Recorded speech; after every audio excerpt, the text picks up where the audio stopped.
हमारा स्टार्ट है यहाँ पे सीरीज अर्धवार्षिक परीक्षा के जितने भी पेपर होने वाले हैं आप सभी को वायरलेस क्लासेस यूट्यूब चैनल पे उसको सॉल्व कराया जाएगा। ठीक है, इस सीरीज को ऑलरेडी स्टार्ट किया गया है। इसमें बहुत से जो पेपर्स हैं ऑलरेडी अपलोडेड हैं। आज हम देखने वाले हैं अर्धवार्षिक परीक्षा का जो पेपर वो होने वाला है क्लास 11th का, कक्षा 11वीं का। एंड आप सभी का जो सब्जेक्ट है वो कौन सा है? चित्रकला है। ठीक है, सब्जेक्ट है आप सभी का ड्राइंग।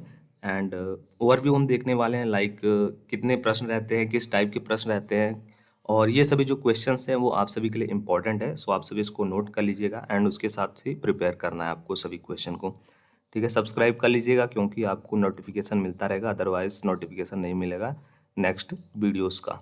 फर्स्ट नंबर यहाँ पे देखो क्वेश्चन दिया हुआ है। सभी आपको यहाँ पे जो क्वेश्चन दिए हुए हैं फर्स्ट क्वेश्चन में, उसके अंदर जो आपको क्वेश्चन दिए हैं सभी आपको एमसीक्यू टाइप प्रश्न देखने को मिलेंगे। एमसीक्यू टाइप क्वेश्चन मतलब मल्टीपल चॉइस क्वेश्चन। एक क्वेश्चन दिया जाएगा, उसके 4 ऑप्शन दिए जाएंगे, करेक्ट जो ऑप्शन रहेगा उसको आपको सेलेक्ट करना रहेगा। एंड ये एक एक नंबर वाले रहेंगे। यहाँ पे टोटल बताया गया कि आपको 10 प्रश्न दिया गया है। फर्स्ट नंबर क्वेश्चन दिया गया है आपको तिरछे अक्षरों की चारों रेखाओं के बीच में जो कितना अनुपात रहता है वो आपको बताना है बेसिकली। ठीक है, सो क्वेश्चन ये है तिरछे जो अक्षर होते हैं, तिरछे अक्षर की चारों रेखाओं के बीच में कितना अनुपात रहना उपयुक्त है। ठीक है, सो जो रेशियो रहता है ना वो रहता है 2:4:2 का। कितने का रहता है? 2:4:2 का ये अनुपात रहता है। और ये इसलिए रहता है क्योंकि जो अक्षर हैं वो संतुलित रचना में हम लोग कर सकें उसका। सेकंड नंबर क्वेश्चन यहाँ पे एक साधारण ईंट का सम्मुख दृश्य होगा। सो जो इसका सम्मुख दृश्य होगा वो आयत होगा। किस प्रकार का होता है? आयत होता है। थर्ड नंबर ऑप्शन करेक्ट है।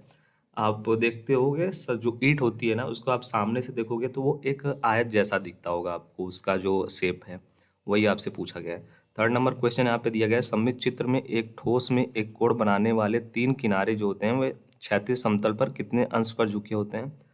सो क्षैतिज समतल पर अगर बात की जाए तो वो 30 डिग्री झुके होते हैं बेसिकली। क्योंकि देखो सममित जो चित्र होता है ना उसमें तीनों किनारे जो होते हैं समतल समतल पर 30 डिग्री का कोण पर झुके होते हैं, क्योंकि जो 3 आयामी प्रभाव उसमें उत्पन्न हो सके, उसका रीजन यही होता है। फोर्थ नंबर यहाँ पे क्वेश्चन दिया हुआ है आयत का जो क्षेत्रफल है क्या होगा यदि जिसकी लंबाई a है तथा चौड़ाई b है। ठीक है, एक आयत का आपको क्षेत्रफल बताना है बेसिकली जब उसकी लंबाई दी गई है a एंड उसकी चौड़ाई दी गई है b।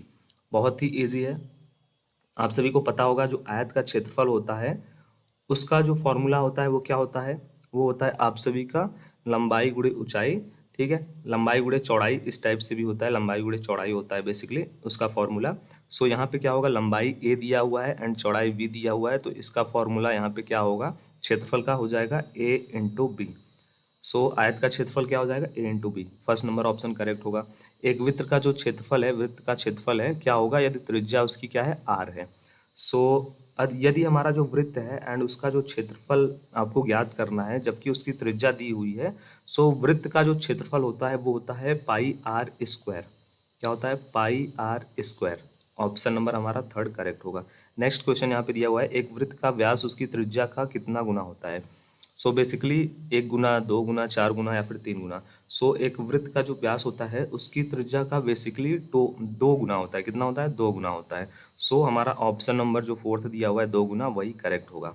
नेक्स्ट क्वेश्चन यहाँ पे दिया हुआ है फोर्थ नंबर, यहाँ पे जो क्वेश्चन दिया हुआ है 6 नंबर, एक समबाहु त्रिभुज के तीनों अंतःकोणों का योग कितना होता है? सो त्रिभुज का जो समबाहु त्रिभुज होता है उसके तीनों अंतःकरण जो कोण होते हैं उनकी जो वैल्यू होती है वो 180 डिग्री होती है। कितनी होती है? 180।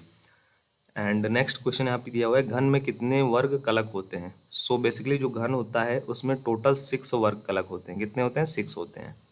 नेक्स्ट क्वेश्चन दिया हुआ है एक आयत की लंबाई a है एंड चौड़ाई b है, तो इसका परिमाप ज्ञात करना है। सो बेसिकली आयत का परिमाप क्या होता है? आयत का परिमाप निकालने के लिए आपको 2 इंटू लंबाई एंड उसके बाद प्लस चौड़ाई, ये हमारा फॉर्मूला होता है आयत का परिमाप निकालने का। ठीक है, किसका? आयत का परिमाप निकालने का ये फॉर्मूला होता है। सो आयत का जो परिमाप का फॉर्मूला होता है वो मैंने आपको बता दिया, 2 गुणे लंबाई इंटू चौड़ाई। आई होप आपको क्लियर हो गया होगा। सो इसका करेक्ट आंसर क्या होगा कमेंट बॉक्स में आप ड्रॉप करना। अगर आयत का परिमाप का जो फॉर्मूला है वो है 2 गुणे लंबाई प्लस चौड़ाई, यहाँ पे लंबाई दिया हुआ है a एंड चौड़ाई दिया हुआ है b। करेक्ट जो ऑप्शन है इनमें से कौन सा है वो आपको कमेंट बॉक्स में ड्रॉप करना है। लास्ट क्वेश्चन यहाँ पे दिया हुआ है, यदि वर्ग की जो भुजा है वो ए है तो उसका परिमाप क्या होगा। बेसिकली आप जानते हो वर्ग का जो परिमाप होता है वो होता है 4 × भुजा। ठीक है, करेक्ट जो हमारा फॉर्मूला है वो क्या है, वर्ग का परिमाप निकालने का जो फॉर्मूला है वो है 4 × भुजा। सो यहाँ पे हो जाएगा 4 × भुजा क्या दिया हुआ है, ए दिया हुआ है, तो 4 × ए हो जाएगा। मतलब हमारा फर्स्ट नंबर जो ऑप्शन है ना वो करेक्ट होगा। ठीक है, तो ये थे आप सभी के किस प्रकार के प्रश्न, ये थे आप सभी के सभी अति लघु उत्तरीय प्रश्न, मल्टीपल चॉइस क्वेश्चन। ओवरऑल ये 10 दिए गए थे और ये सभी 1-1 नंबर वाले होते हैं, तो 10 नंबर आपके यहाँ से हो गए। ठीक है, सो ये बेसिकली जो पेपर है वो शेयर किया गया है यहाँ पे through Prachi. So thank you for sharing. And next जो क्वेश्चन यहाँ पे दिया हुआ है उसको हम लोग देखते हैं बेसिकली वो क्या आपको बोला जा रहा है इन क्वेश्चन में। आपके भी जो पेपर्स हैं वो हमारी टीम के साथ आप शेयर कर सकते हैं जिससे हम ज़्यादा से ज़्यादा छात्रों तक उसको पहुंचा सकें। क्वेश्चन यहाँ पे दिया हुआ है 10 मिलीमीटर की ऊंचाई में हिंदी की तिरछी छपाई वाले अक्षरों में आप भला तो जग भला ये आपको लिखना है। ठीक है, 10 नंबर के लिए ये क्वेश्चन आपको दिया गया है और आपको इंस्ट्रक्शन क्या दिया हुआ है, 10 मिलीमीटर की ऊंचाई में हिंदी की तिरछी छपाई वाले अक्षरों में। ठीक है, आपको तिरछे में लिखना है, 10 मिलीमीटर की ऊंचाई रहनी चाहिए जो लेटर रहेंगे उनका। एंड आपको लिखना ये है आप भला तो जग भला ये लिखना है बेसिकली। 10 नंबर के लिए प्रश्न पूछा गया है। थर्ड नंबर क्वेश्चन में भी सेम यही फॉर्मेट है, बट ये आपको बोला गया 10 मिलीमीटर की ऊंचाई में इंग्लिश में तिरछी छपाई वाले अक्षर में। A friend is no a friend in need is a friend indeed ये आपको लिखना है। इसमें भी आपको क्या यूज़ करना है, इसमें भी आपको 10 मिलीमीटर की ऊंचाई और इंग्लिश में बेसिकली आपको लिखना है। और किस प्रकार लिखना है, कर्सिव में लिखना है। ठीक है, तिरछी बोला गया है ना यहाँ पे, सो कर्सिव में लिखना है आपको। और क्या लिखना है, अ friend in need is a friend indeed ये आपको लिखना है बेसिकली। और ये भी प्रश्न आपको 10 नंबर के लिए पूछा जाएगा। नेक्स्ट यहाँ पे दिया गया है आपको अंग्रेजी के अक्षर में यच का सममित चित्र बनाना है। अक्षर की जो चौड़ाई है बेसिकली 4 सेंटीमीटर तथा ऊंचाई 7 सेंटीमीटर है तथा अक्षर की जो काट है वो 1 वर्ग सेमी है। एंड ये जो प्रश्न है वो टोटल आपको 20 नंबर के लिए दिया गया है। 20 नंबर आपको मिलेंगे इस प्रश्न का आप जब आंसर लिखोगे तो, और इसको अच्छे से आप करोगे। फिर उसके बाद आपका नेक्स्ट जो सेक्शन है वो आप सभी का है स्मृति चित्रण वाला, और इसके आपको 30 अंक मिलेंगे। एंड इसमें आप देख सकते हो आपको क्या बोला गया है बेसिकली। इसमें आपको 5th नंबर क्वेश्चन बोला गया है, निम्नलिखित में से किसी एक का आपको छाया प्रकाश तथा प्रतिछाया युक्त चित्र पेंसिल से आपको बनाना है। चित्र का जो लगभग है ना वो 20 सेंटीमीटर में होना चाहिए। ठीक है, यहाँ पे जो बोला गया है वो आपको करना है। एंड किसी एक का आपको, ठीक है, जैसे यहाँ पे 4 ऑप्शन दिए हुए हैं ना, हॉकी, बैडमिंटन, बैट बॉल या फिर फुटबॉल, इन चारों ऑप्शन में से किसी एक का ही आपको बनाना है। ठीक है, और 30 नंबर आपको इसके मिलने वाले हैं, 30 मार्क्स ओवरऑल। और अगर आपको ये नहीं आता है, इस क्वेश्चन का आप आंसर नहीं दे पाते हो, कोई प्रॉब्लम नहीं है, क्योंकि यहाँ पे आपको अथवा दिया गया है। इसी प्रश्न में एक अथवा दिया गया है, उसके नीचे आपको एक और क्वेश्चन देखने को मिल रहा है। मैं थोड़ा सा इसको बता देता हूँ आपको। यहाँ पे दिया हुआ है ना, एक गुड़हल का पुष्प, एक कली और 4-5 पत्तियों की टहनी का प्राकृतिक चित्रण करना है। और इस प्रकार बेसिकली आपको चित्रण करना है कि उसमें जो टहनियाँ हैं उसके निकास कोण, रंग और रेशे उचित ढंग से चित्रित हुए हों और दिखाई दे रहे हों। चित्र को जल रंगों द्वारा पूर्ण करना है। रंग एवं चित्र 25 सेमी से छोटा ना हो। एंड पत्ते और पुष्प की ताजगी तथा रंगों को अपने प्राकृतिक रूपों में दिखाने का प्रयास करें। चित्रांकन करते समय आपको निम्न बातें जो है ध्यान में रखनी है। और वो क्या है बातें, फर्स्ट यहाँ पे दिया हुआ है पॉइंट, पौधे का उचित आकार, रेखांक और प्राकृतिक रूप विन्यास होना चाहिए।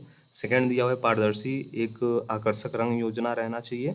थर्ड दिया हुआ है इंस्ट्रक्शन, प्राकृतिक सौष्ठव एवं निकास कोड रहना चाहिए। सो ये सभी इंस्ट्रक्शन आपको फॉलो करना है, तभी आपका जो नंबर है 30 नंबर यहाँ पे मिलेगा, अदरवाइज नंबर कट हो जाएंगे। ठीक है, तो इन क्वेश्चन को आप प्रिपेयर कर लेना, अच्छे से प्रिपेयर कर लेना। एंड आप सभी को टीम वायरलेस क्लासेस सभी पेपर्स जो हैं वो आप सभी को यहाँ पे प्रोवाइड करेगी चैनल पे। ऑलरेडी बहुत से पेपर्स का सोल्यूशन अपलोड कर दिया गया है, सो आप सभी उनको भी एक्सेस कर सकते हो, उनको भी देख सकते हो थ्रू प्लेलिस्ट एक बना दिया गया है जिसमें 9th to 12th के सभी आपके अर्धवार्षिक परीक्षा के जितने भी पेपर्स हैं वो वहाँ पे अपलोड कर दिए गए हैं, वो यहाँ पे अरेंजमेंट के थ्रू आपको देखने को मिल जाएंगे। सो आपके फ्रेंड्स हैं 9th to 12th लेवल में, तो आप उनके साथ भी प्लेलिस्ट को शेयर कर सकते हैं। लिंक मैं डिस्क्रिप्शन बॉक्स में भी दे दूंगा, अदरवाइज आप चैनल के प्लेलिस्ट सेक्शन से जाकर के विजिट कर सकते हैं। कोई भी फीडबैक है तो आप कमेंट बॉक्स में जरूर